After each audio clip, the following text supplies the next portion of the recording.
Olá, conselheiros, conselheiras. Sejam todos muito bem-vindos a mais um episódio aqui do nosso podcast Os Conselheiros, que vai ao ar todas as segundas-feiras, tanto pelo YouTube como pelo Spotify aqui da Board Academy às 20 horas. Se é a sua primeira vez aqui no nosso canal, muito obrigado e eu já quero te convidar a fazer a sua inscrição, ativar o sininho para que você seja então notificada sobre outros episódios, conteúdos que nós possamos compartilhar aqui nas nossas redes sociais da Board Academy. No nosso podcast Os Conselheiros, nós convidamos sempre empresários, executivos, conselheiros, homens, mulheres que trilharam e estão trilhando uma jornada profissional, uma carreira, que vem aqui para compartilhar um pouco de conteúdo, contar sobre as suas histórias de vida pessoal e profissional, trazendo insights, pílulas valiosas de conhecimento para que você também possa tirar proveito disso. Sejam todos bem-vindos mais uma vez. Hoje, no nosso podcast, eu tenho o privilégio, a honra de trazer uma amiga. Bom, na verdade, a cada episódio é um novo amigo ou amiga que a gente traz aqui para conversar, alguém de casa.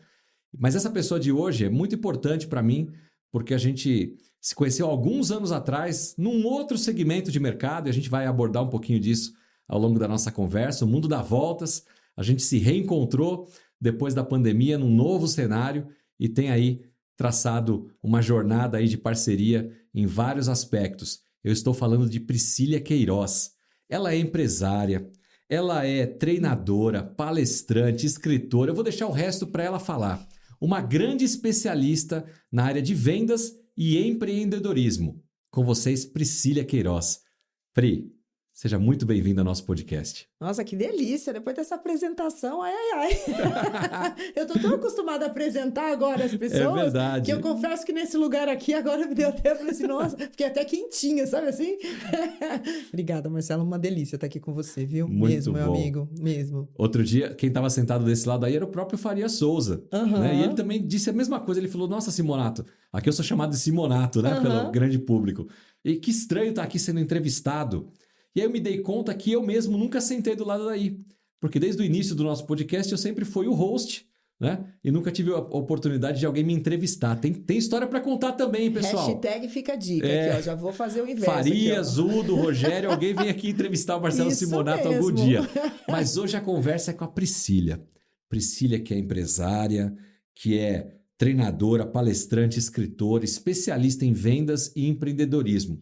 Você já viu alguns episódios do nosso podcast. E o que eu costumo dizer é o seguinte: isso é o que você é. Se eu bater uma foto agora, você está nessa situação, mas não nasceu assim. E a gente gosta muito de contar um pouco da origem, saber um pouco mais dos nossos convidados e convidadas. Então, eu sei um pouco da sua história, não talvez tão profundamente, mas especialmente quem está nos assistindo aqui, talvez não conheça muito bem a Priscília, né? Salvo aqueles que já te seguem. Conta pra gente um pouquinho da sua origem, onde nasceu, primeiros passos aí na carreira, na formação. Eu sei que você foi executiva numa grande emissora. Conta pra gente até desse processo de transição, como é que ele se deu. Então vamos lá. Bom, eu sou santista, né? E não é de time. Todo mundo fala assim, eu sou Corinthians. Eu falei, não, gente, calma. Eu nasci em Santos. Mas eu não entendo nada de futebol, então eu só nasci em Santos mesmo. E fiquei lá até os 24 anos. Comecei a trabalhar muito novinha, com 14 anos, como datilógrafa. Pois é, né? Mas é até legal para a galerinha do YouTube explicar, né? Que datilografia era por conta de máquina de escrever, né? Que é o bisavô hoje do teclado. É verdade, é verdade. É o bisavô do teclado. Pois é, eu comecei nesse lugar, fazendo a SDFG Espaço. E foi assim que eu comecei, então, trabalhando em locadora de vídeo, trabalhei em empreiteira de mão de obra. E lá com os meus 17 anos eu participei de um processo seletivo na TV Tribuna, que é afiliada da Globo, em Santos, para ser datilógrafa. E aí olha como é bom a gente se capacitar, né? Já começar por aí. Ou seja, eu nem sabia aonde aquilo me daria algum privilégio. Mas foi uma abertura de porta. Mas foi justamente por conta da datilografia que eu entrei na TV. E ali eu segui, entrei como datilógrafa, depois passei por todas as áreas dentro de um departamento na área comercial chamado OPEC. Em televisão existe OPEC, que é a sigla de operações comerciais.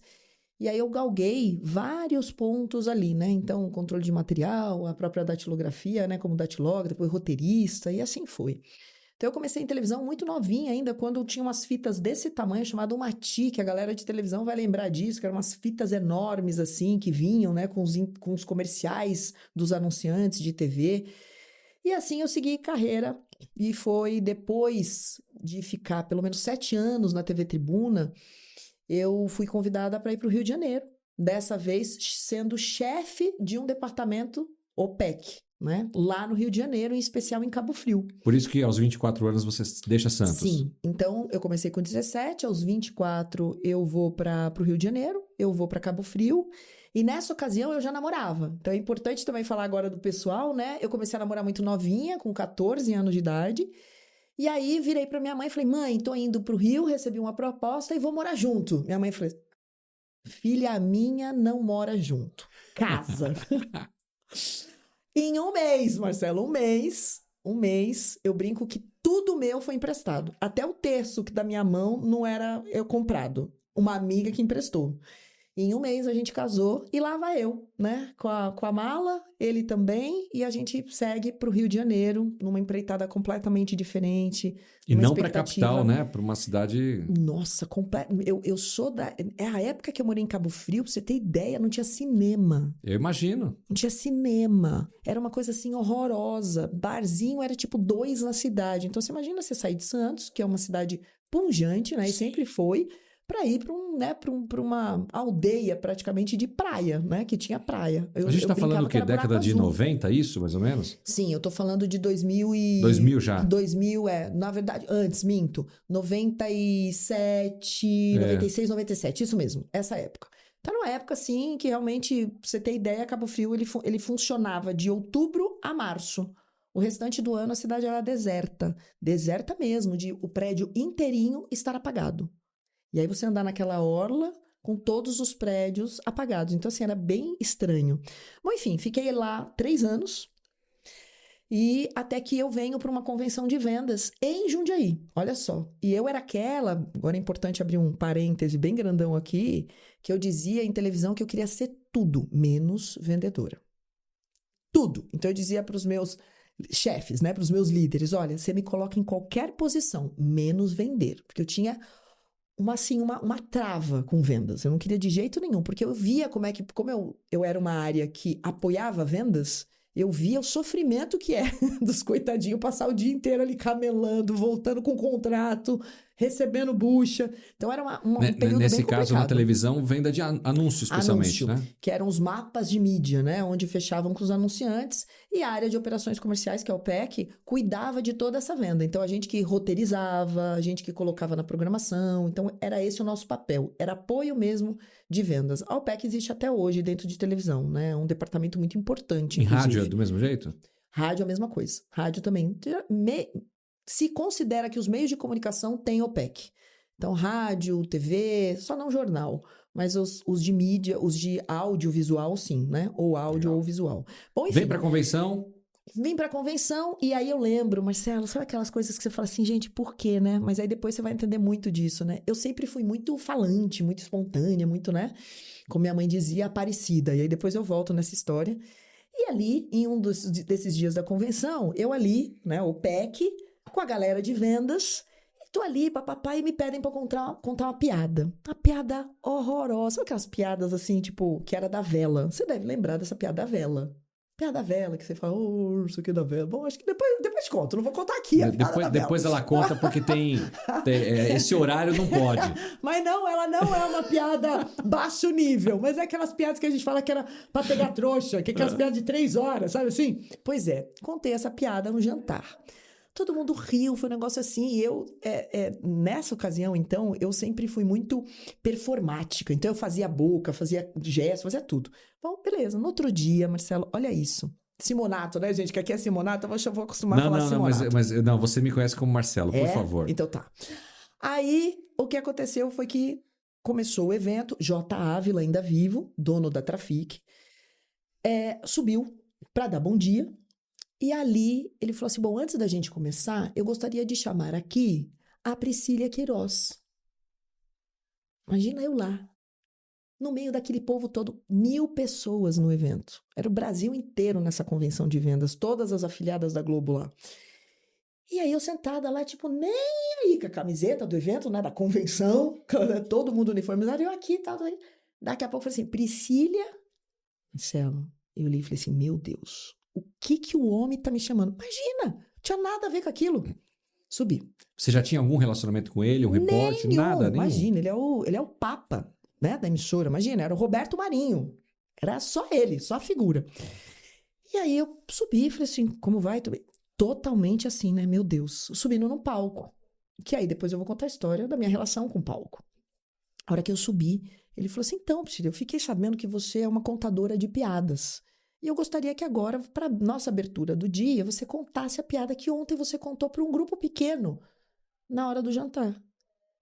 Você imagina, Marcelo. Mas como na vida a gente tem que ter preparação. Claro. E aí essa piada era uma das poucas piadas que eu sabia contar muito bem. Eu falei assim, bom, como eu sempre digo, oportunidade é uma vez só, né? Quando ela vem, segura. Fui lá e contei. Todo mundo riu, papapá. Bom, até hoje, galera das antigas de TV, quando me vê, fala oi, oi, oi, que é o performático da piada. Por que eu tô contando isso? Porque, de fato, essas histórias é que vão fazendo com que a gente vá se tornando marcante na vida das pessoas. Eu nunca imaginei que uma piada pudesse me dar a visibilidade para o Brasil inteiro. E foi por conta desse momento que todas as afiliadas da Globo sabiam quem eu era. Então, eu sempre tive uma relação muito boa com a TV. E aí, agora vale um parêntese que, muito menina, lá com os meus 14 anos, Marcelo, eu tinha um sonho de menina. E aí eu sou da época do vinil. Você também, né? Eu sou da época do vinil. A minha mãe tinha alguns. Ah, sua mãe, né? Sei. E aí, a Globo, ela tinha som livre. Em alguns LPs, principalmente de trilha sonora, vinha o logotipo da Globo atrás do LP. E aí saiu, em uma das novelas, que eu nem lembro, acho que era Sol de Verão, gente, agora eu fui longe, hein? Veio um logotipo da Globo desse tamanho. O que eu fiz? Recortei, olha isso. Tinha 14 anos de idade. Recortei o símbolo da Globo e coloquei na porta do meu guarda-roupa. Colei e escrevi assim, um dia eu vou trabalhar aqui. Olha isso, gente, com 14 anos. Hoje a gente sabe muito sobre o segredo, né? Poder da palavra, tem intenção, pensamento. Inclusive a neurolinguística ensina muito sobre isso, que é uma das minhas formações. Mas eu nunca imaginei. Naquele momento, não. Naquele momento ninguém sabia nada, não se falava nada disso, não tinha internet, não tinha acesso à informação. Imagina, era tudo muito, né? Muito intuitivo. E bem, aos 17 anos eu entro na TV. Começo em afiliada. Só que o que poucas pessoas sabiam é que aquele sonho de menina, aquele logotipo na porta do guarda-roupa, era porque eu tinha um sonho, porque eu queria ser apresentadora de televisão. Eu sou da geração Xuxa e todo mundo na minha época queria ser o quê? Igual a Xuxa. Ou Paquita, né? Era Paquita. Ah, sim. Né? Todo mundo queria ser o quê para ficar junto com a Xuxa? Paquita. Eu brinco que eu era modesta, eu queria ser a Xuxa mesmo. E bom, enfim, entrei na televisão, só que nunca ninguém... Eu trabalhei 17 anos no grupo, Marcelo, entre... Tribuna em Santos, Rio de Janeiro, 3 anos. E depois eu fiquei mais 7 na TV Tem, que é hoje uma das maiores afiliadas do grupo. E nunca ninguém ficou sabendo que o que eu queria mesmo era estar na frente da câmera. Porque ali, quando menina, eu carregava algumas crenças emocionais. Para quem não sabe, crenças são medos, tabus, que vão nascendo ou da gente, ou dos pais, dos avós, de quem nos cria. E no caso, a minha mãe, sem saber, ela ia me podando, né? Me tolhindo, na verdade, quando eu era muito espivetada e adorava o microfone, adorava ficar na frente. Isso não é pra você, vai estudar. Isso não é pra você, deixa de ser Maria Aparecida. E aí, o que aconteceu é que eu me escondi por anos. Então, outro ponto importante é, de fato, a gente descobrir a nossa essência, né? E trabalhar muito isso. Hoje a gente tem muito acesso, mas naquela época não se falava de inteligência emocional, não se falava da importância de mentalização, de você colocar a intenção sobre suas metas para que aconteça. E foi assim. Então, esse foi um momento muito importante nessa minha trajetória. Um belo dia, daquela convenção e daquela piada, você voltou pro Rio. Voltei para o Rio de Janeiro. E vida seguiu ali. Um belo dia, o diretor de uma dessas afiliadas, de Sorocaba, me manda uma mensagem dizendo que queria conversar comigo e que tinha um convite a fazer. que eu voltasse para o estado de São Paulo, dessa vez como executiva de contas. Nome chique dentro da Globo, para o vendedor. Nossa, eu vou ser executiva, achando que, né? Até que eu entendi que executiva... Qual que é a minha sala? Era vendedor. E eu, ok, bora lá. Como eu sempre agarrei oportunidades, eu vim e não sabia nada sobre vendas. Eu era OPEC, fui OPEC por anos, mas não sabia o que um vendedor fazia na rua. Eu não sabia. Sabia que ele vendia, mas não sabia como, que de jeito, qual era a E para uma técnica. cidade nova, onde você não tinha contatos, uma rede? Nada. E outra, bicho da praia, né? Saí de Santos, fui para o Rio, praia.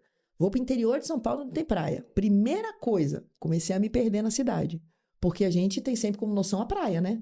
Praia, centro, praia. Lá não tinha isso. Então já foi, assim, muito complexo para mim a questão de administrar essa coisa do trânsito. Você morou em Sorocaba nesse período? Não, com uma semana que eu ia para Sorocaba, me mandaram uma mensagem dizendo que eu ia para Jundiaí. Tiraram uma pessoa de uma carteira, eu ia fazer toda a região que eles chamam, né? Quer dizer, era desbravar mesmo, era pegar o machado e abrir mercado. E eles me dariam uma carteira que, dentro de televisão, até para que todo mundo entenda, é uma carteira de clientes, ou seja, existia ali uma carteira para determinados vendedores. E essa carteira é uma carteira que estava muito mal trabalhada. Então, eles me dariam essa carteira para que eu pudesse melhorar o desempenho dela, né? Aumentar a performance.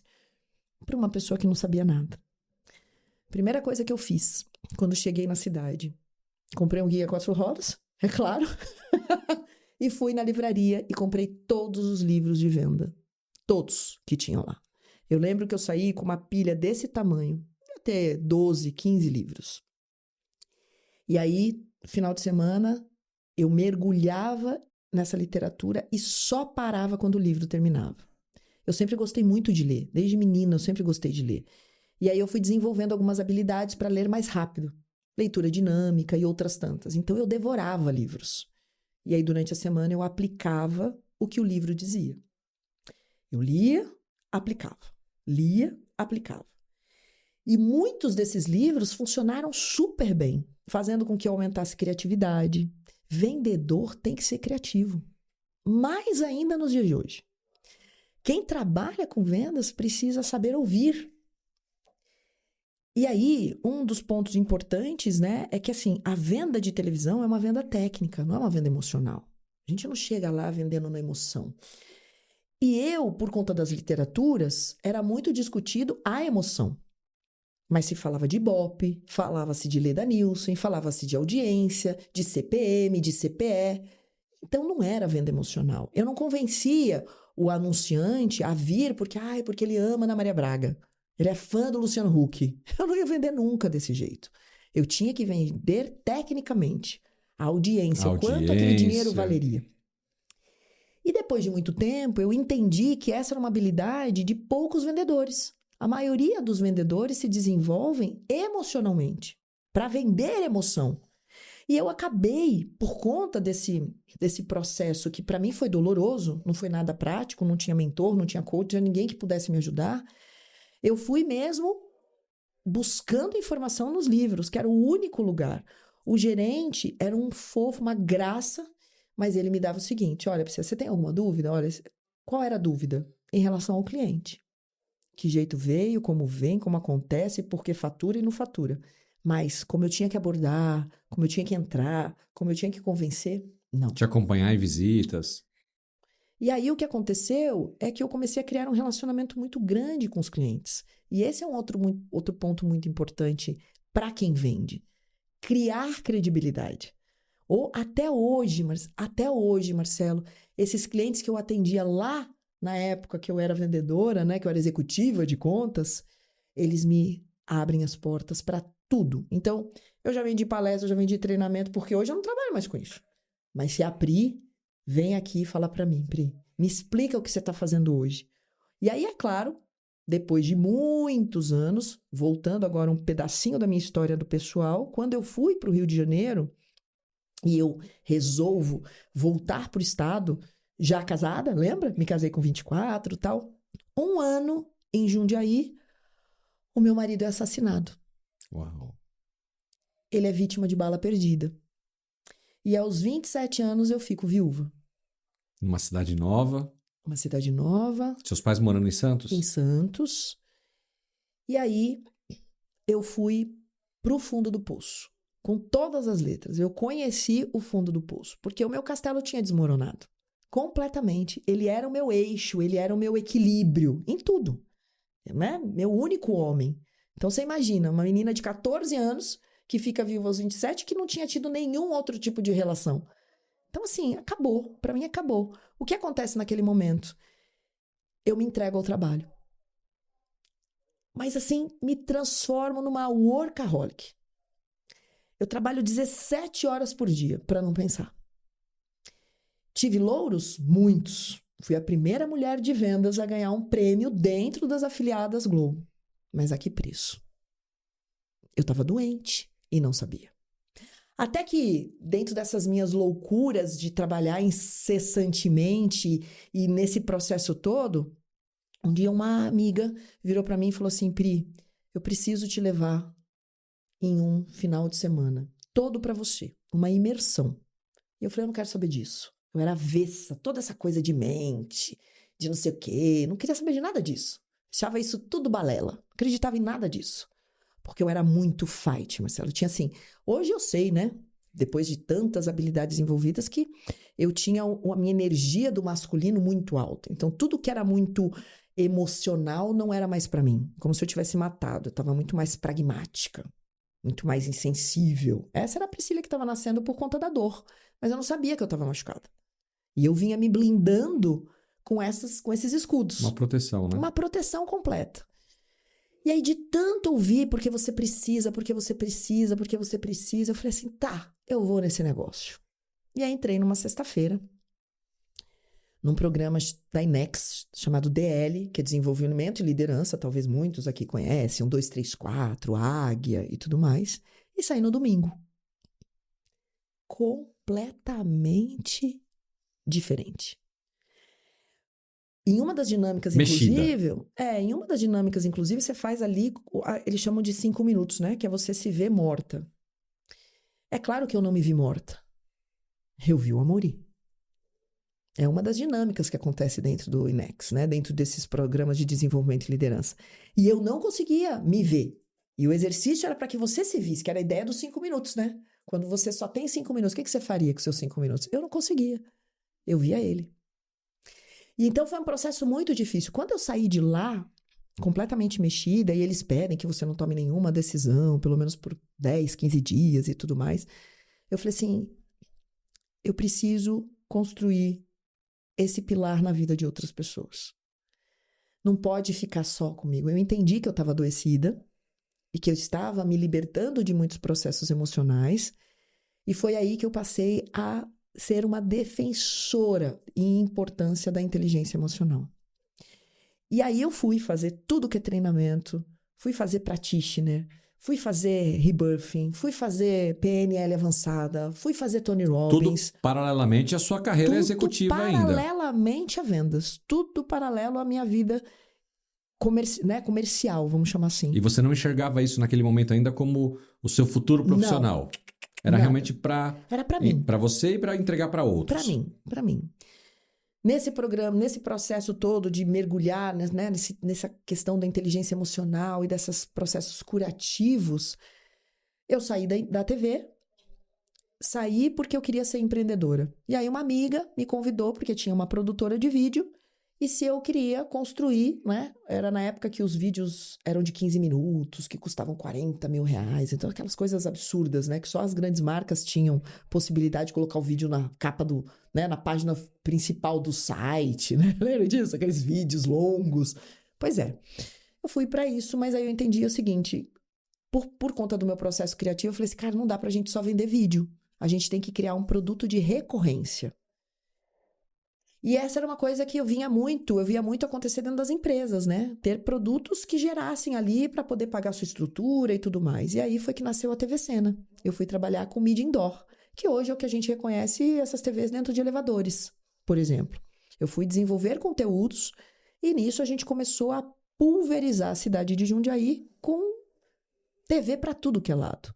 Busquei um investidor, comprei ali 300 monitores de uma vez e espalhei na cidade TV Sena. Formei 2 franquias, no meio desse processo, dessa loucura, tal, cuidando de inteligência emocional e fazendo e tal, e aí a gente está dando um salto mortal, né, de tudo isso, até que em 2020 eu vendo essa empresa. Foi a minha primeira venda de empresa. Vendo uma empresa com carteira de clientes bombando, uma empresa no azul, com liquidez, com todo o processo como tinha que ser. E aí todo mundo fala assim, pô, legal, né, Pri? Então agora você vai fazer seu sabático, né? Porque quando você vende uma empresa, você fala assim, bom, agora você vai fazer um sabático. Vou respirar agora, vou viajar um pouco. Viajar, vou estudar, vou lá pra Malta, né? Tá rica. Vou ficar rica, não sei o quê. Nada.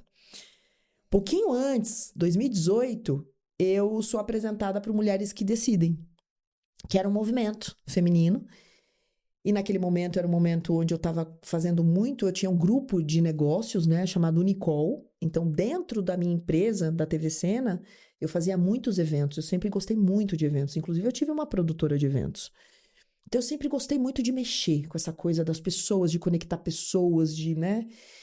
E aí, tinha também a Sena Eventos, que era um pilar da TV Sena.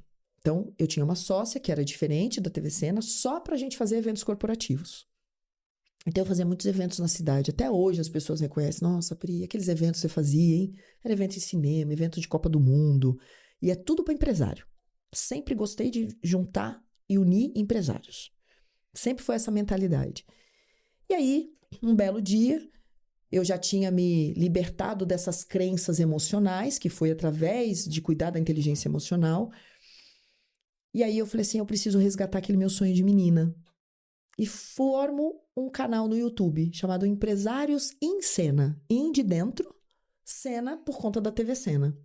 E aí eu comecei a entrevistar empreendedores que não eram blockbusters, o seu Zé da padaria, o seu Antônio da farmácia, entendendo que eles tinham voz. Na época que o digital começou a despontar, o YouTube principalmente, eu falei assim, eu vou fazer um canal no YouTube. Muito por conta de um amigo que falou assim, pô, Pri, vamos lá agora. Vamos fazer você agora apresentadora? E eu, tá bom. E eu comecei. Como todo vendedor, eu comecei a vender os programas. E aí ele deixou de ser histórias inspiradoras para ser meio que vendendo um vídeo institucional do empresário. E aí foi uma coisa. Foram mais de 80 entrevistas. E esse canal tem até hoje, dentro do meu YouTube, tem lá uma playlist só do Empresários em Cena. Eu de aparelho ainda, super novinha, sem técnica nenhuma. Uma coisa assim, louca, por vontade mesmo de fazer, né? Pra me libertar disso tudo. Então foi o primeiro momento ali que eu comecei a me libertar de me descobrir de novo, né? Deixa eu só fazer um parênteses aqui. Vocês estão vendo a Priscília contar aqui a história dela? Acho que eu nunca contei assim. E vocês viram que eu fiz uma única pergunta, né?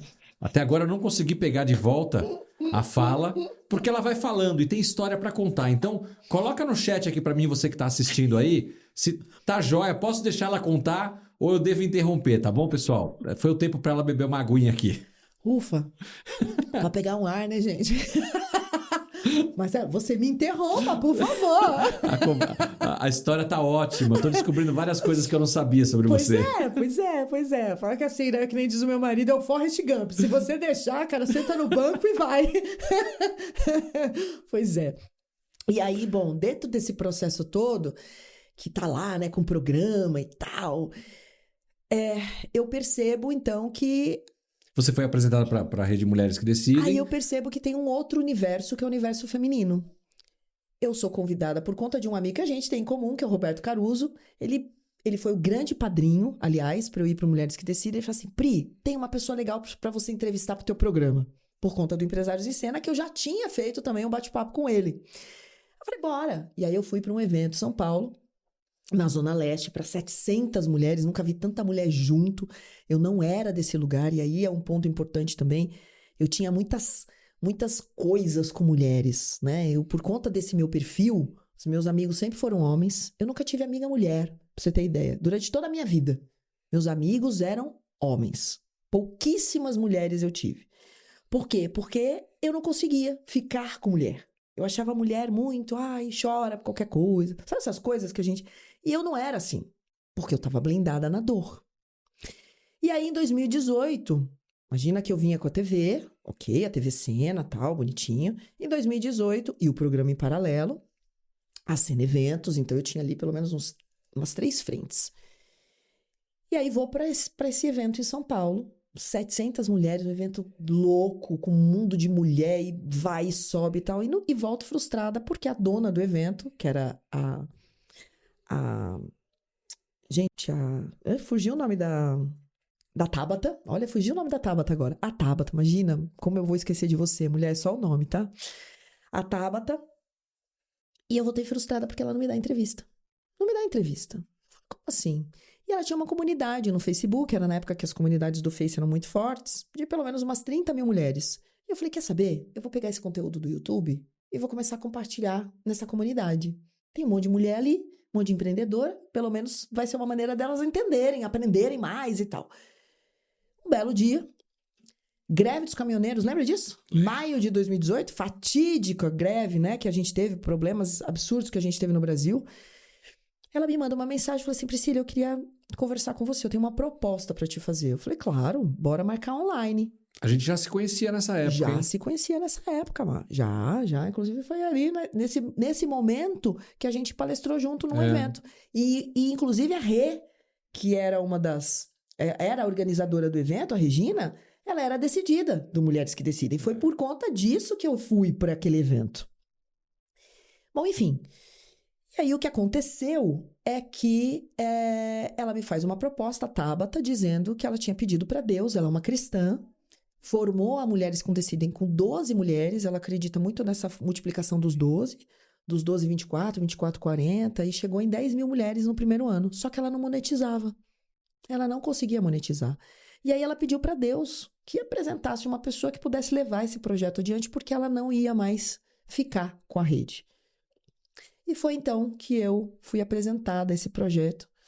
Um ano depois, em 2019, eu pivoto um movimento e ele passa a se transformar numa escola. De 2019 até esse ano de 2024, eu venho trabalhando numa escola de formação para a mentalidade da mulher empreendedora. Lembrando que nesse meio do caminho teve pandemia, todo mundo recluso. Teve pandemia, tive que levar um projeto, que era um projeto que acontecia presencial em todas as capitais e os estados brasileiros, né? Imagina, a gente tinha ali um grupo absurdo de líderes, que era como a gente chamava, né? As nossas representantes locais. E a gente foi num momento que, bom, e agora? Vamos levar todo mundo pro online. Ninguém sabia mexer em Zoom, ninguém sabia mexer em Meet, não sabia nada disso. Então foi um momento onde eu me coloquei para dentro. E aí eu paro a expansão da rede para cuidar delas, para cuidar do emocional das mulheres. Então, pra você ter ideia, Marcelo, eu lembro que eram todos os dias, 6:30 da manhã, a gente se encontrava para fazer visualização poderosa, mentalização, para a gente falar de palavras afirmativas positivas, porque as mulheres estavam destruídas. Aliás, o mundo todo, né? E a gente não sabia o que ia acontecer. Ah, não, é só mais um mês, é só mais um período. E aí se arrastou por quase 2 anos. Nesse processo todo, a rede foi pivotando, eu fui entendendo a essência da rede, até que esse ano agora, né? E é importante, eu vou falar isso, acho que podcast é o primeiro podcast que eu tô falando isso abertamente, que a partir do próximo ano a rede vai deixar de existir. E por conta de um novo momento que eu tô na minha vida, eu tive que tomar algumas decisões. E acho que esse também é um ponto muito importante na vida do empresário, né? A hora de acelerar, a hora de pausar, a hora de colocar em ponto morto, se precisar dar ré. E eu entendi que a rede não poderia mais continuar. Tem muita empresa que morre pela paixão do dono a determinado produto ou serviço. Toda energia, todo custo está indo num produto, naquela matriz BCG, né? O produto lá, o cachorro lá, a criança problema, e o cara continua insistindo ali porque foi meu pai que criou isso veio, tem um histórico emocional por trás, e ele não está vendo que aquilo vai afundar todo o patrimônio, todo o negócio. É isso mesmo. E foi, de certa forma, como a rede veio para mim como presente, né? Que na época era Mulheres que Decidem, eu entendi aquilo, e aí tinha aquela pegada da Tabata, né? E realmente, os 2 primeiros anos antes da pandemia, eu cresci assim, 180%, 250%, era um negócio louco, assim. Realmente a gente cresceu muito, mas na mesma proporção que ela cresceu, ela também definhou por conta da pandemia, por conta do momento, por conta da estrutura, por conta das mulheres estarem adoecidas, e o meu público era mulher. Então, entre priorizar a mentalidade empreendedora e ter que cuidar dos pais e dos filhos, é óbvio que ela teve que se voltar para os pais e para os filhos. Então, isso teve um impacto muito grande no meu negócio. E aí, outra coisa importante que é legal da gente falar, né, que nem tudo é acerto. Existem muitos erros no meio desse processo. E eu estava me vendo ali virando todos os pratinhos, porque naquele momento também eu achei que eu conseguia lidar com todos os pratos. E esse é um problema muito sério na cabeça do empreendedor, do empresário. Que a gente acha que a gente precisa vestir a capa, que a gente pode colocar lá, né, o laço, no caso da Mulher Maravilha, né, o laço invisível, e que vai dar tudo certo. Não, não vai dar tudo certo. E realmente, né, foi um Porque processo doloroso. Não é só o chapéu da empresária. É o chapéu da mãe, da esposa, da filha. De todos os papéis, né? E esses pratinhos rodando.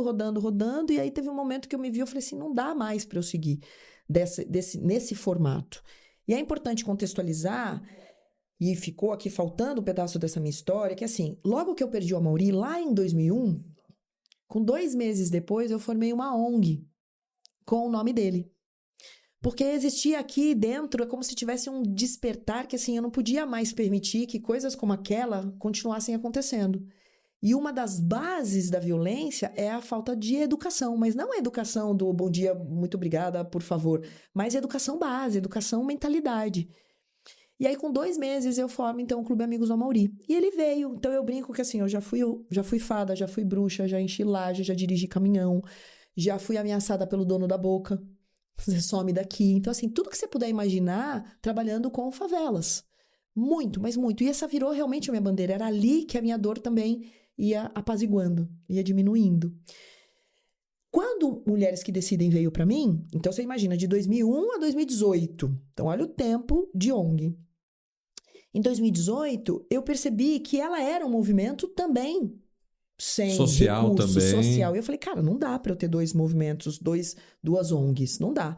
E aí, naquele período, em 2018, eu separei os 2 projetos. Então, a escola, a Rede Mulheres que Decidem, que foi em 2019 que eu pivotei, e o Clube Amigos do Amaury passou a se chamar Instituto RMQD, que são as iniciais de Rede Mulheres que Decidem. E aí eu passei a trabalhar, deixando de ser assistencial, passando a trabalhar com projetos de impacto. E essa também foi uma outra mudança para mim de mentalidade. Porque para mim, trabalhar pelo social era amor à causa. Era o propósito pelo propósito. Então não tinha dia, não tinha hora, não tinha... Imagina, quantos sábados e domingos eu passava dentro de comunidade? Sábados e domingos inteiros. Ajudando a pintar, a colocar tijolo. E eu fazia isso mesmo. Eu e uma galera comigo. Tenho fotos disso. Eu lá, cabelo, eu peguei piolho. Tudo que você puder imaginar. Por quê? Porque era aquela minha vida. Eu amava estar ali, sabe? Com pé descalço, né? E com calça jeans e com camisa virada. Essa sou eu. Essa é a minha essência. E aí, conforme eu fui, né, trabalhando tal, a vida se enveredando, trazendo outros propósitos, eu fui deixando a ONG. E aí, Marcelo, eu sei que você também é cristão, que você crê muito. E ali, depois de muita fumaça, muito fogo, muitas coisas difíceis, eu entendi que eu tinha um chamado. Lá em 2001, quando eu perdi o Amaury, era um chamado muito forte. Porque ali no leito de morte do Amaury, eu me comprometi com ele, que enquanto eu respirasse, eu cuidaria de pessoas. Eu não sabia em quê, eu não sabia onde, mas que Deus me apontaria. E aí, depois de tantas coisas que a gente vai se envolvendo, né? Com projetos, com pessoas, a gente quer mudar o mundo, e a gente quer ser empresária, e a gente quer dar certo, e a gente quer ter dinheiro, e a gente quer ter sucesso, e a gente quer ter tantas coisas. E não foi diferente comigo, não é diferente comigo. E aí, aquilo que eu tinha me comprometido, tava meio que deixando acontecer, sabe? Meio que sombra. Até que esse ano, depois de tantas conversas e de tantas imersões para dentro de mim mesma, com as ferramentas que eu desenvolvi dentro da PNL, eu decidi que eu preciso seguir com o meu propósito. Então, eu deixo a escola. A partir do ano que vem, a escola deixa de existir. E eu Ela, já fiz reunião... ela não passa para uma outra pessoa, uma sucessão. Não. Eu realmente resolvi pivotar. Ela agora vai ser a empresa de treinamentos, palestras, ou seja, para trabalhar o que a gente dentro da empresa... o que a gente dentro da empresa considera um produto, que é a Priscília Queiroz. Então, a gente passou a trabalhar o produto. Que essa é a sua outra vertente como treinadora, palestrante, mentora. E foi nesse processo todo que eu também fui me descobrindo, neste lugar. Querendo, mais uma vez, estar com pessoas. Transformar pessoas. E esse era o compromisso ali. Só que dessa maneira, agora, claro, recebendo para isso. Então, eu saí lá de palestras minguando, né? Onde as pessoas me pagavam ali o que tinha, porque era assim que eu me vendia, né? Não, tá bom, o que você tem? Bora. É pela ajuda, é pelo social, eu gosto. É pelo social, eu gosto. Hoje não. Hoje é um negócio. Hoje ele é bem remunerado. Hoje ele é um negócio. Aí eu comecei a perceber também que o produto Priscília Queiroz estava bancando a escola. Eu falei, cara, não é justo. Então, tudo aquilo que eu comercializava com a equipe, com todo mundo, ia como se fosse um ralo para aquele produto que eu acreditava. Eu falei, pô, então peraí. Já que é para ser pelo social, então deixa eu assumir esse papel social. Então, a partir do ano que vem, a rede, como escola, ela deixa de existir mesmo, passando ali o CNPJ só para empresa de treinamentos, de palestras, e o Instituto ganha força. O Instituto ganha força. Eu passo de verdade agora a ser uma dirigente, né? Uma diretora Porque o do Instituto. Se você doa o seu tempo para o Instituto ou aporta valor das suas outras fontes de renda no Instituto, está sendo transparente, está claro para você que essa aqui é a minha parte do doar. É isso aí. Agora, não na minha empresa, outros produtos ou serviços drenando, como você falou, né? Um ralo ali aberto do e produto com a mentalidade de achar que aquilo estava funcionando. Claro. E não estava. Então, assim, era miopia. Que muitas vezes a gente, enquanto empresário, o que você falou, e é verdade, a gente vai criando uma paixão, um apego, que aí fica difícil de se libertar. Então, assim, eu não tenho apego, mas eu percebia que existia um apego. E aí eu falei, não, eu preciso acabar, eu preciso romper tudo isso.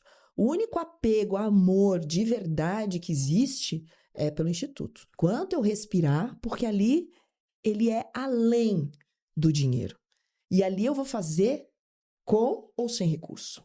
E tá claro para mim. Tem uma questão do social, mas também tem uma questão de, por mais que você tenha mudado o nome dele, é ainda manter a memória viva do Amaury, não é isso? Sim.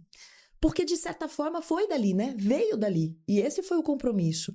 Então, hoje, né, a partir do próximo ano, o Instituto passa a ter realmente agora... Aí agora eu vou para cima das empresas para buscar doações, recursos para o Instituto, que não tem fins lucrativos.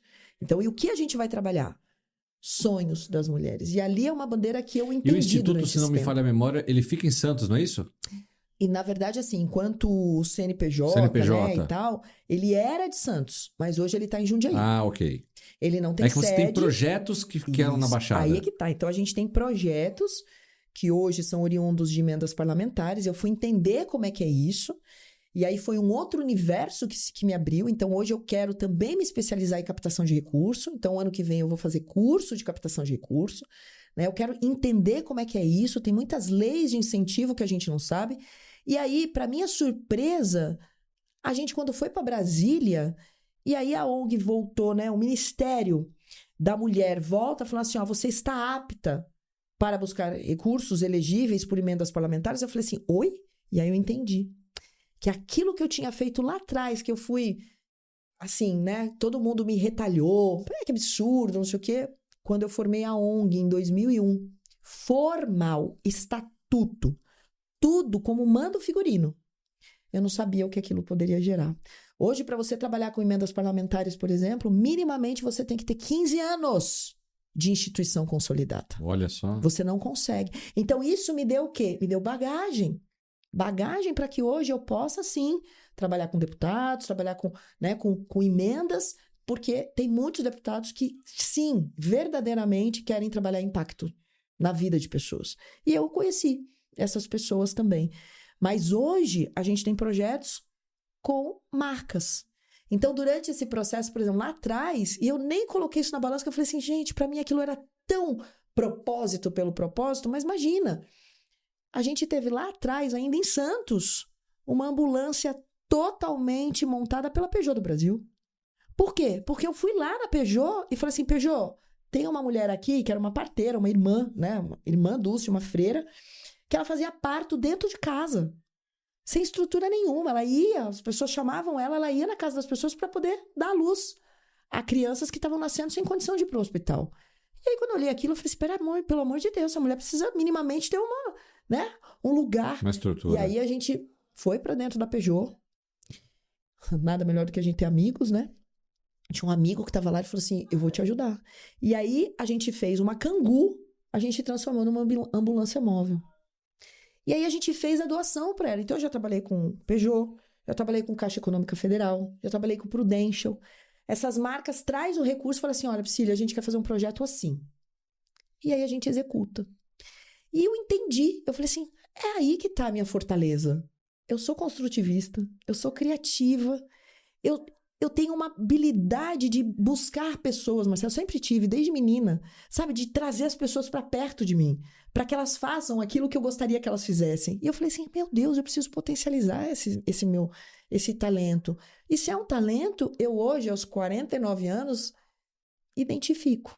Mas durante muito tempo eu não sabia que era talento. Eu achava que aquilo, todas as pessoas são assim e não são. Então, eu estou muito mais em paz. Eu estou realmente entrando agora numa nova fase em paz. Com vontade de fazer aquilo que eu me comprometi, levando informação através das palestras, dos treinamentos que eu amo. E aos meus 49 anos, eu realizo o meu sonho de menina. Porque eu saí da Globo sem ninguém saber que o que eu queria mesmo era estar na frente das câmeras. E aí... Você teve... Peraí. Pausa para os comerciais. Não, brincadeira, pessoal. Aqui não tem comercial. Mas você... Antes de falar o que você ia falar agora, teve o passo, digamos que embrionário, ou primeiro estágio, que foi o canal do YouTube. Sim. Né? Então, o canal do YouTube, de alguma forma, já te preparou para o que talvez no futuro você nem imaginaria que fosse acontecer. E antes de chegar no que eu sei que está acontecendo, tem o tal do dentro da caixa. Fala um pouquinho desse movimento também que aconteceu aí no meio desse caminho. E eu ia propor exatamente, era essa fase, né, que eu ia estar colocando agora. Porque aí, quando eu saí da Globo e ninguém sabia que o que eu queria mesmo era estar lá, no meio desse processo... Um anjo de luz, porque na vida, né, sozinha não dá, sempre tem anjos na nossa caminhada, Na né? nossa igreja a gente fala que anjo tem CPF. Anjo tem CPF, lindo, amei. É exatamente isso, um anjo tem CPF. E aí eu comecei a verbalizar que o que eu queria mesmo era ser apresentadora e comecei a colocar isso. Eu falei, cara, não preciso mais me esconder. Tô liberta. Meus traumas foram resolvidos. Preciso dizer isso pro mundo. E aí, eu fui visitar, junto com a Elaine, eu fui visitar a Rede TV, acho que foi a Rede TV. E aí, enfim, uma dessas emissoras, né? E aí lá eu conheci a Elis, que estava lá, e ela ouviu eu contar para o diretor que eu queria ser apresentadora de televisão. E eu fui lá, na verdade, para conhecer, né, os bastidores e tudo mais, e talvez ali pegar a possibilidade de algum programa ali dentro da emissora. Saí, não deu nada, conheci, papapá, o diretor nem tá mais lá, mudou de emissora, enfim. E aí um dia, esse anjo de CPF me fala assim, viu, aquele teu sonho tá de pé? Eu falei assim, claro. Ela falou assim, então eu queria que você conhecesse 2 pessoas. Eu falei, tá bom. E aí eu cheguei para uma reunião onde estava lá o Roberto, que é o diretor da IPTV, que é uma emissora digital, que hoje passa na nova Parabólica Sky, e o Vanderlei Villanova, que eu nem sabia quem era, mas que só dirigiu o Silvio Santos por 23 anos. 23 anos. Então, assim, eu olhei e aí eles começam e eu, claro, não sabia. Tava lá, papapá. E eles falaram assim, a gente tá com uma proposta para você. A gente quer trazer um programa da casa e a gente tá precisando de uma apresentadora. E a Elis me falou do seu sonho de menina. Topa vir para gravar esse programa? Eu, oi? E aí eu começo esse projeto 1 ano certinho, Marcelo. Certinho. Eu estreiei em 3 de dezembro de 2023.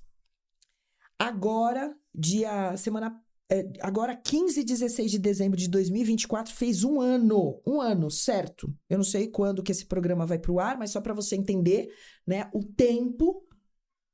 Eu gravo os últimos episódios do Dentro da Caixa. Porque dentro desse processo, um outro anjo de CPF, que nem sabia que eu estava com o programa Dentro da Caixa, me manda uma mensagem no WhatsApp e fala assim: Pri, eu preciso de uma reunião com você. Topa vir aqui? E eu, tudo bem? Vou até a emissora, que é a TV Tem, que é uma das maiores afiliadas da Globo, tem 50% do estado de São Paulo em audiência, né, em guarda-chuva de transmissão. A sede é em Sorocaba? A sede é em Sorocaba. E aí ela me chama para uma reunião dizendo o seguinte: Pri, o Vinícius Garrido, e eu vou falar o nome dele com certeza, que ele tem uma história incrível. Ele começou puxando cabo dentro da TV. Vinícius Garrido. O Cabo Man, o auxiliar do Cabo Man? Não, TI. Ele era o cara de TI. Sabe aquele cara que puxa o cabo para poder chegar à rede? Não era o cabo da câmera. Não, era de TI. E ele hoje é o CEO da TV Tem. Uau! E a gente trabalhou junto na época que eu era vendedora e ele era o cara do TI. E aí ele virou e falou assim para a Fran, que é a diretora de programação do grupo da TV Tem: a gente tem que ter um programa de empreendedorismo. E a pessoa que vai fazer esse programa é a Priscila. Chama ela. Ele falou: mas a Priscila... Mas você nem sabe, a Priscila hoje ela tem uma escola, ela é empresária. Chama ela. E aí a Fran me conta Conversar isso. não custa, vamos conversar. Aqui o Farias costuma dizer assim: vamos olhar o cardápio, né? Vamos olhar o cardápio. Né? A oportunidade, quando vem, segura. E eu fui. Sem nenhuma intenção de saber o que vinha, o que deixava de vir. E aí ela me falou: Pri, a gente vai lançar um programa de empreendedorismo. É a sua cara. Não é um programa de mulheres, porque eu sei que hoje você, né, cuida de mulheres. Mas é um programa que vai falar de empreendedorismo. E a gente quer uma pessoa que dê a voz e que mentore no ar, que diga o que precisa fazer. Então, você não vai ser a apresentadora. Você vai ser apresentadora e mentora. Você vai mostrar o caminho, contando histórias de sucesso. Olha, de verdade, Marcelo, acho que nem nos meus melhores sonhos eu imaginei algo tão completo. Juro mesmo. É aquilo que, se você contar para uma pessoa aí, fala assim: caiu no colo. Mas foi algo que foi construído ao longo de toda uma trajetória. E eu tenho certeza que o Dentro da Caixa foi o verdadeiro lab para mim. Porque eu tive com um dos maiores diretores desse Brasil. O cara que dirigiu Celso Portiolli, Eliana, Ana Hickman, Silvio Santos, Ratinho. Moá tava lá comigo. Falei: oi! Então, assim... O Dentro da Caixa, a marca Dentro da Caixa é sua ou Não, fica com eles? É da IP. É da IP. Tanto que agora eles estão buscando uma outra apresentadora. Muito provavelmente eu devo, em determinado momento, eles vão me chamar para fazer essa inversão, né? A cadeira que eu sento como apresentadora, para que a gente possa fazer essa passada de bastão. Mas que a gente tem programa, assim, eu deixei gaveta para eles para pelo menos uns 4 meses. Então, eu sou muito grata à IPTV, mas muito, muito, assim, foi uma escola para mim. Uma escola ter o Vanderlei me dirigindo, me posicionando, e aí sair com o que ele me disse. Assim, olha, Marcelo, eu de verdade, assim, eu não tô me cabendo. Sabe aquela coisa de me cabendo de tanta paz? Porque eu acho que o sentimento que não é só da alegria, né, da satisfação, não. É paz, é tranquilidade. E você acredita que... ou você chegou a ter essa conversa na TV Tem, se eles relembraram do seu nome por causa do Dentro da Caixa ou não? Não teve nenhuma conexão? Eles nem sabiam que Uau. eu estava fazendo Dentro da Caixa. Nem sabiam. O Vinícius, na verdade, me acompanhava no Instagram, mas não aparecia para ele o Dentro da Caixa. Olha que curioso. os vídeos do Dentro da Caixa não apareciam para ele. Aparecia os cortes de podcast, o que eu estava fazendo, os eventos, palestras, mas não aparecia o Dentro da Caixa para ele. E aí, quando eu falei para a Fran, eu falei, mas Fran, eu hoje tô à frente de outro programa. Eu falei assim, não tem problema. Inclusive, para eles, eu poderia estar com os 2 programas. Mas como eu não gosto de fazer nada meio, nada, dividir Marcelo, foco. nada, assim. E outra, eu sou muito intensa em tudo que eu faço. Ou eu coloco energia, ou eu não coloco. E aí eu sei, pela proposta do que eles estão construindo, que eu vou precisar estar muito inteira para eles. Então eu conversei com o pessoal da IP, eles entenderam, eu vou viajar muito. E eu quero viajar, eu quero estar lá conhecendo um empresário de Presidente Prudente. E eu falei isso para eles, eu não quero ficar no estúdio. Entrevistas em loco. Eu quero viajar, eu quero fazer externa, porque eu sei que televisão precisa de movimento. Televisão não é estático. É completamente diferente de podcasts, de YouTube, é completamente diferente. E eu disse isso para eles, e eles estavam querendo colocar na caixinha por conta da minha agenda. Então, esse também foi um dos motivos que eu optei em não continuar com a Rede Mulheres que Decidem, porque eu preciso ter liberdade de tempo. Sem dúvida. Eu preciso mergulhar nessa oportunidade. As palestras te dão liberdade, porque vou lá, a agenda funciona, ok, não funciona, obrigado. Tá tudo bem. Então, eu preciso dessa liberdade de tempo, eu preciso estudar, eu quero estudar novas técnicas de oratória, eu quero estudar, eu agora tô mergulhando nos programas da Globo, então assim, né, o Valtinho falou assim, caramba, Pri, nunca você ficou num sábado mesmo, eu tava lá assistindo os melhores do ano do Hulk, né, no domingo, na verdade, no sábado, Mion, então assim, eu quero perceber, né, pra performar mesmo, então eu falei assim, porque... Você já tem ideia de como vai ser esse programa? Vai ser um programa sofá, mesa, em pé? A gente já desenhou ele, a gente teve uma reunião agora, recente, com a galera da produção, conheci toda a estrutura, né, da galerinha, uma galerinha incrível que eles estão trazendo, né, então, para esse board. E aí eu levei algumas ideias, porque eles me pediram. E aí, como uma boa estudante, né, uma aprendedora, eu fui estudar alguns formatos. E aí a base para mim foi o YouTube. Então, eu estudei vários formatos, coisas que eu achava que tinha linguagem de televisão, e apresentei o modelo para eles, e eles piraram. Falaram assim, você está disposta a fazer esse modelo? Eu falei assim, tô. Então, vai ser um modelo que vai ter externa. Então, a ideia é ir até o empresário, e aí a gente vai eleger empresários da nossa região, ali, né, da área de cobertura da TV. Sim, honrar, inclusive, esses empresários. Sem dúvida. Não é para falar para os blockbusters, não, mas pessoas que são representativas e que geram, né, prosperidade. Tem um programa na TV, agora me fugiu o nome dele, um rapaz muito engraçado que ele vai de cidade em cidade. Sim, tinha na verdade, que é o Muito Mais, que era do Marcos. Do Marcos. Agora, isso, ele não tá mais, agora é a Priscila Tanganelli. Ela assume... Isso, exatamente. Teve um período que ficou os dois. Ficaram os dois, isso. Ele aí não ele tá saiu, mais. ele saiu, e aí agora, pra você ter ideia, aproveitando aqui, indo de fazendo cidade spoiler, em cidade, era muito interessante. Muito. E aí agora tem 4 programas que vão estrear na TV 4 programas novos. Então eles dividiram, por exemplo, o que o Marcos fazia, agora eles trouxeram o Paulinho Vilhena, e aí vai ter agora um programa chamado Partiu Interior. Então, um programa mais de aventura, mostrando o que as cidades ali têm para caminhada, trilhas e esportes mais radicais, que é o perfil do Paulinho.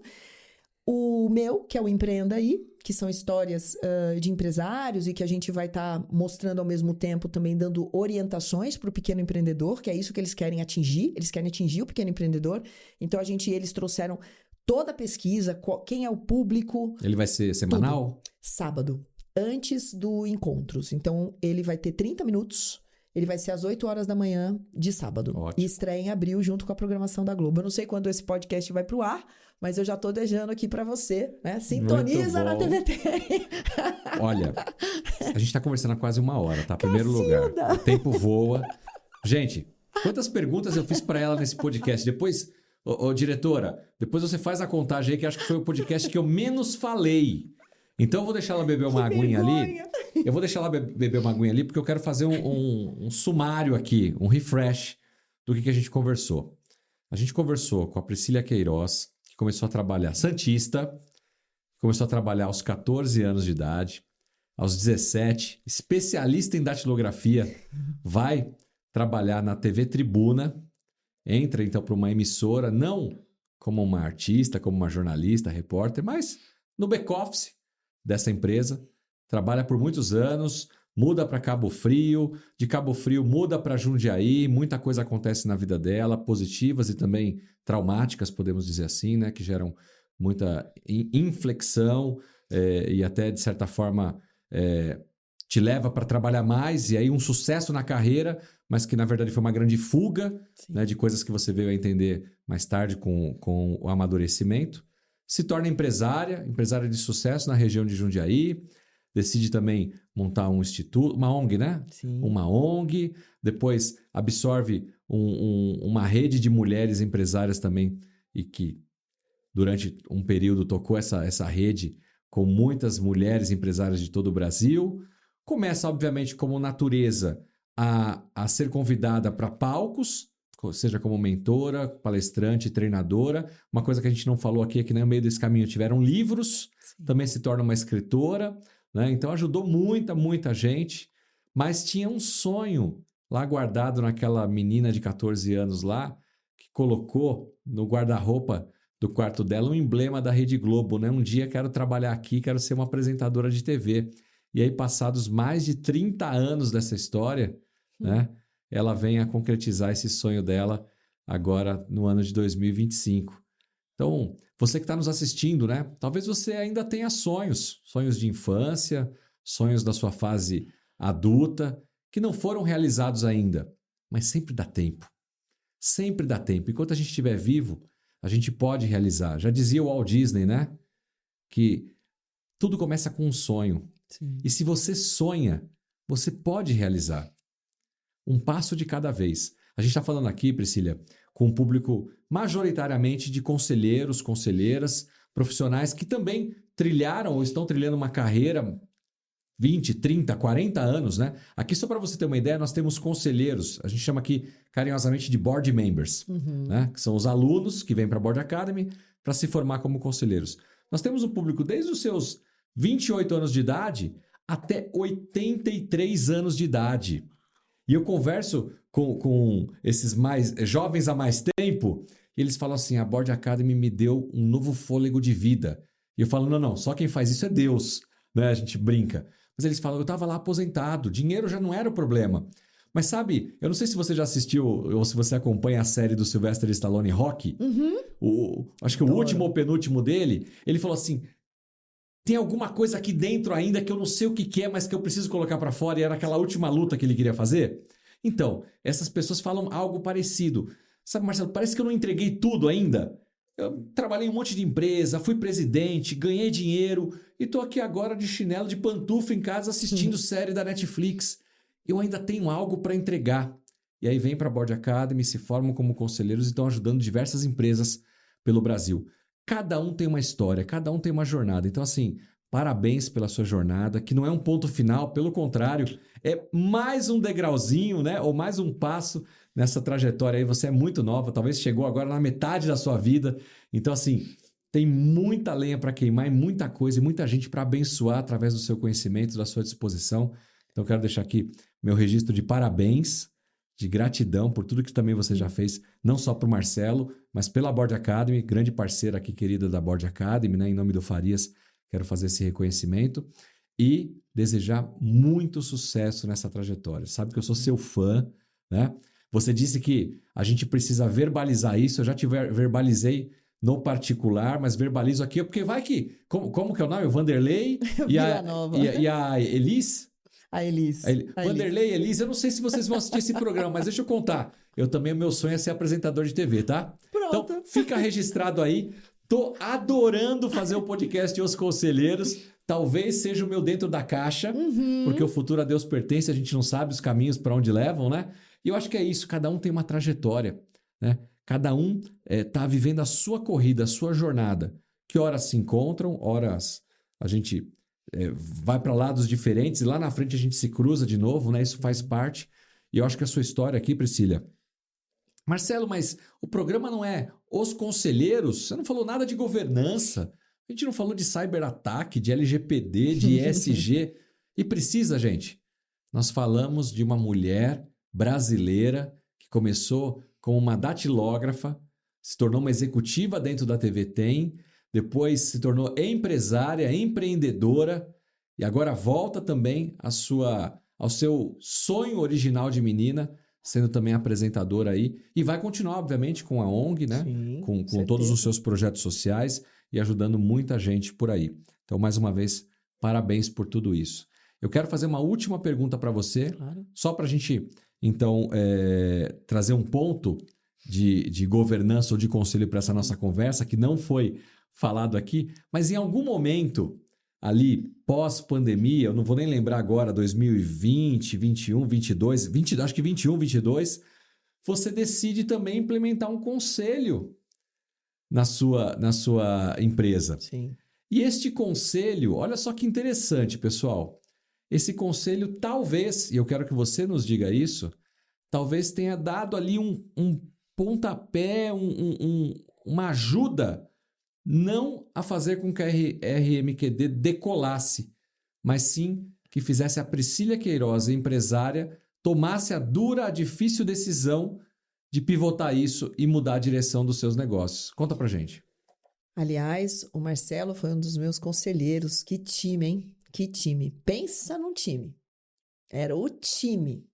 Né? Eu imagino quantos conselheiros incríveis tem aqui, mas eu posso dizer que eu tinha os melhores. Sem sombra de dúvida.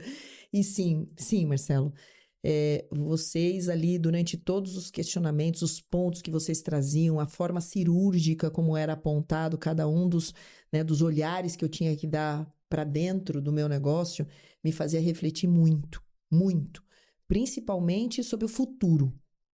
Porque, assim, acho que um ponto importante que eu percebi tendo um conselho na minha empresa é que ele faz a gente perceber o que foi que já aconteceu, onde a gente está agora, mas principalmente como a gente vai fazer dela amanhã. O que a gente vai fazer dela amanhã.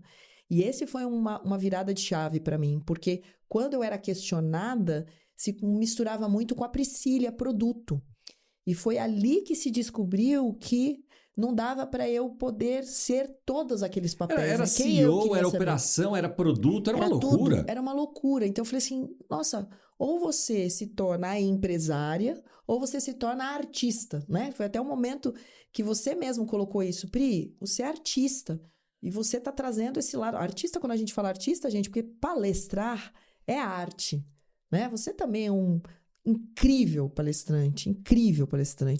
E é arte, né? Pegar o palco, manter as pessoas ali ancoradas em você, prestando atenção na sua informação, hipnotizando as pessoas, porque o palestrante, ele faz, né? Tem uma frase que é do Platão, que ele fala muito isso, né? E que eu trouxe para minha vida, eu escutei ela pela professora Lucine Helena, estudando estoicismo, que diz assim: o bom orador faz com que as pessoas saiam pensando nelas e não nele.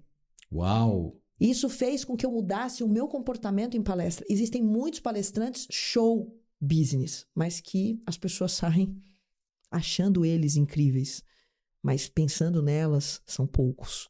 E você faz com que as pessoas saiam pensando nelas.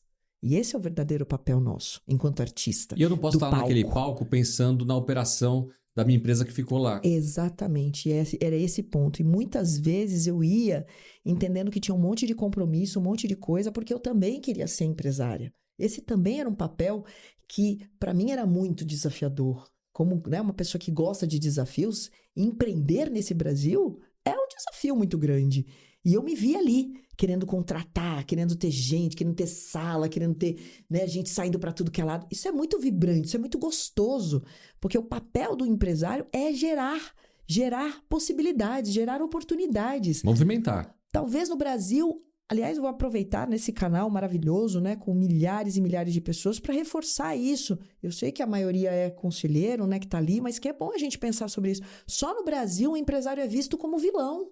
Isso é muito triste. Ele não merece ganhar dinheiro, eu nunca vi isso. Ele não merece ganhar dinheiro, porque se eu tô trabalhando aqui é só para ele ganhar mais. Isso é uma mentalidade de escassez, é uma mentalidade pequena, uma mentalidade de quem não quer crescer. Eu acho que a gente tem um compromisso social, o empresário tem um compromisso social muito grande. Então, diante do conselho, voltando agora, mas eu precisava deixar esse recado, voltando agora para o conselho, Marcelo, eu vejo que, assim, é muito importante. Então, se tem algo que você não deve economizar no seu negócio, agora falando aí para os meus colegas empreendedores e empreendedoras, né? Não economize em construir um conselho. Ele de verdade vai ser assim, uma direção importante. É a estrada que você precisa. E ele vai te abrindo todos aqueles outdoors, né? Porque quando você está numa estrada, você começa a ser impactado com um monte de informação, né? É o outdoor, é o semáforo, é a faixa de segurança, é o carro na frente, é o carro atrás. Então, esse é o conselho para mim. Assim, esse é o lugar, né? Vocês são essa estrada que vai apontando esses elementos para a gente, que são importantes. E o que eu acho interessante no seu caso especificamente é que as pessoas podem olhar e falar assim, nossa, a Priscília tinha uma empresa, contratou um conselho e no final das contas a decisão da Priscília foi fechar a empresa. Então esse conselho, ele falhou. Não, porque uma empresa, eu costumo dizer aqui que uma empresa ela pode passar por um processo de sucessão se os donos possuem herdeiros e querem que alguém o suceda. Pode passar por um processo de profissionalização, como foi até um dos pontos que a gente discutiu. Sim. Coloca aí uma CEO, alguém para tocar o negócio no seu lugar, já que você é um dos produtos da empresa, né? Sim. Enquanto artista. A empresa pode passar por um processo de venda, que foi o que eu perguntei agora há pouco. Tá, você não está mais no negócio, mas você vai vender a empresa? Ou quarto lugar, a empresa vai ser fechada. E qual o problema dela ser fechada? A gente não quer que as empresas sejam fechadas, não é esse o ponto. Mas existem momentos em que alguns negócios precisam ser fechados para que outras frentes sejam abertas. Que foi o que você apresentou aqui para a gente. Quantas outras frentes e tempo da Priscília para ser mais útil, inclusive para a sociedade, foi disponibilizado a partir de uma decisão de, opa, peraí, esse ciclo aqui já deu. Porque hoje ele tá sendo um dreno, né? De energia, de tempo, que não faz mais sentido. Valeu por um período e bola para frente, vamos fazer outros negócios. Então o conselho foi sim, eu vejo como muito positivo nesse momento na vida da RMQD, uma das empresas aqui da Priscília. É isso aí. E agora, só para a gente contextualizar, ela deixa de ter aquele desenho, mas ela vai crescer também como uma empresa de treinamento. Claro. Porque é ali. Só que agora ela está focada ainda num produto, mas é óbvio, né? Cabeça de empreendedor, a gente está sempre ali, mas nesse momento ela precisa crescer como produto. Mas aquelas outras frentes que drenavam energia, ela não consegue, eu não consigo mais, não tem como absorver. Então foi uma decisão que foi muito pautada lá atrás com vocês, com certeza.